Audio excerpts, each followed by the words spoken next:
Welcome back. I'm Fran Tarkington, and we have Adam Grant here, author of the book Give and Take. Been a bestseller as a hardback. Now it's out in paperback form. Adam, what is the difference between as you say, a giver, a taker, and a matcher? Well, let's start with the takers, because they're easiest to recognize. Takers are people who are always trying to get as much as possible from others, never want to give anything back unless they have to. Yeah. If you think either to the athletic field or to the business world, they're the social loafers and the free riders who are hogging kind of the interesting, the visible, the important work, and then leaving all the grunt roles for everybody else. But then they somehow get all the credit for collective achievements. That's the taker. Okay. Other end of the spectrum, we have givers. And a lot of people think about givers as people who are volunteers or philanthropists, but I actually define it more broadly. A giver is somebody who actually enjoys helping others and often does it with no strings attached. So sharing your knowledge, being a mentor, making introductions, or just showing up early or staying late to support the people around you. And matcher. The matcher is most of us professionally, right in the middle of that spectrum. Matchers try to keep an even balance of give and take, quid pro quo. So Fran, if I were a matcher and I did you a favor, I'd think you owed me one back. And if you did me a favor, I'd feel this sense of debt until I'd been able to repay. Can we see the difference in people quickly, or does it take time? I think it varies a lot. So a lot of takers are good fakers. When you first meet them, they're very charming, they're friendly, they look for ways to try to support you. Con men. Exactly, People, huh? And they stab you in the back. They do. A lot of takers, actually, one of the ways you can catch them, though, is by a pattern of kissing up and kicking down. Tell me about that. Takers do a lot of faking with powerful people. Because after all, you want important people to think you're generous. Yes. But turns out it's a lot of work to pretend to care about everyone you meet. And so takers will let their guard down a little bit when dealing with their peers and subordinates. And it may be that those people get to see more of their true colors. All right, we're in the world of social media, and so we don't see people. We're texting, we're emailing, we're Facebooking, we're LinkedIn, out, up, down, all this stuff. How can we identify? Does that make it harder to identify that taker? It actually, it makes it easier in some ways. Oh. Yeah, so one way is anybody who has a social media network, whether you're on LinkedIn or Facebook or elsewhere, you now have access to common connections of people you meet for the first time. So when I'm going to meet someone, I can go on LinkedIn, look up whether we know anyone in common, and then actually get some unfiltered reference information about, can I trust this person or not? There are also a lot of clues that people leak on social media. So a lot of takers are narcissists. They think that they're very special. They have big inflated egos. And there's actually a study showing that takers have more attractive profile photos on Facebook. Now, they're not necessarily hotter than your average person, but they will take their very best picture and make sure that's the one that puts their best foot forward.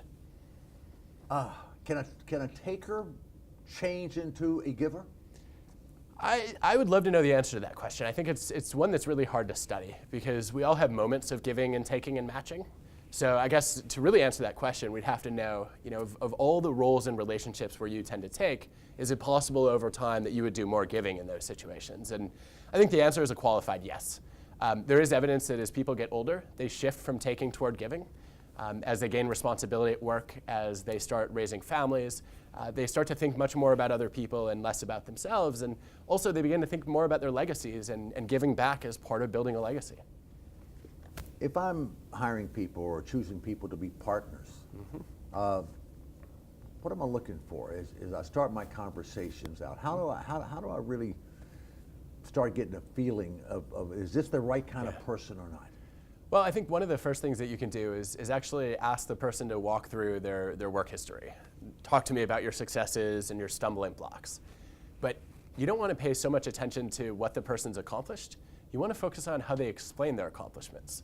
Because what takers will often do is they'll use I's and me's to take credit, whereas givers are much more likely to share success and really recognize other people. And then that'll flip with failure. So takers will talk about all the bad things that have happened in their careers, but they're always somebody else's fault. Whereas with givers, they'll take much more personal responsibility for errors.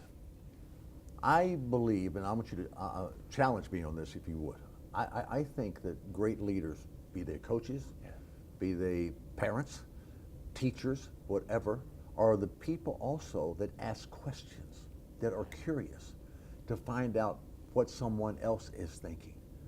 Is that a positive pattern for a taker?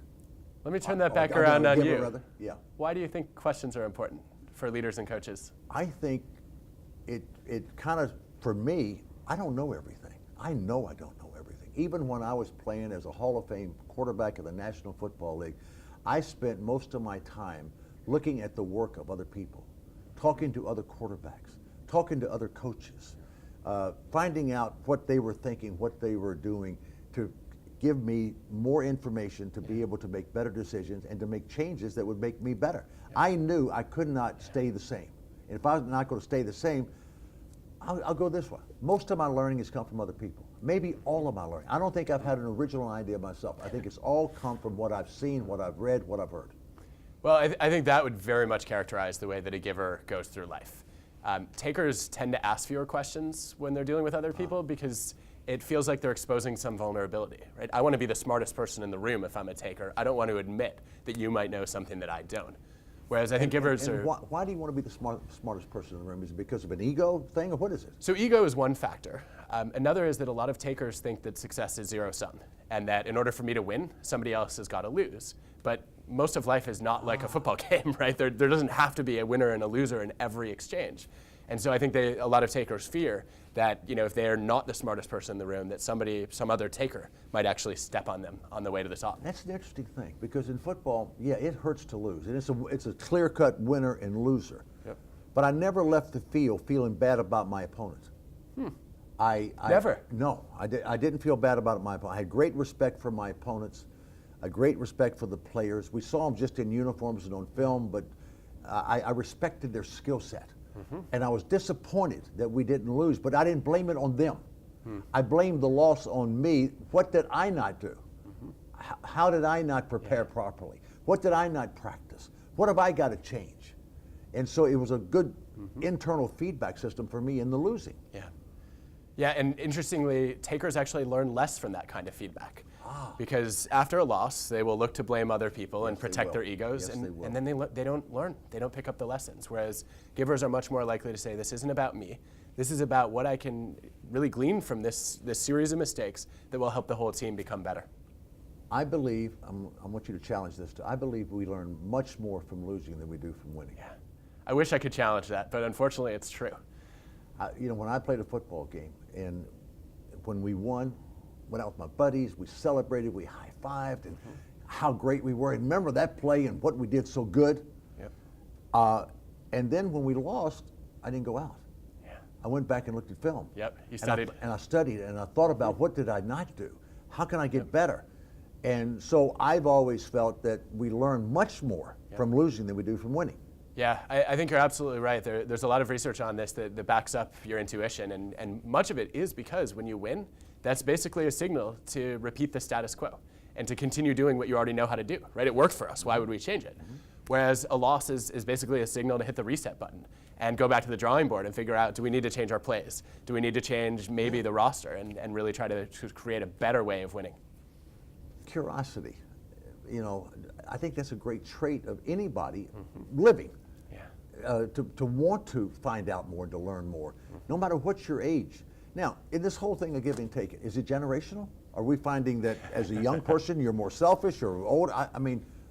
Is it generational? So there's a lot of debate about this. There was a really neat book written a couple years ago by Jean Twenge called Generation Me, where she reported some new data showing that the millennial generation is more narcissistic, more entitled, more selfish than baby boomers or Gen Xers. And a lot of people got worried. But then a group of psychologists led by Brent Roberts at Illinois came back and said, wait a minute, this is more complicated, because actually every generation is Generation Me until they become older and more mature. And they found that actually age is a much bigger factor than generation. So the millennial generation is actually becoming more generous as they age.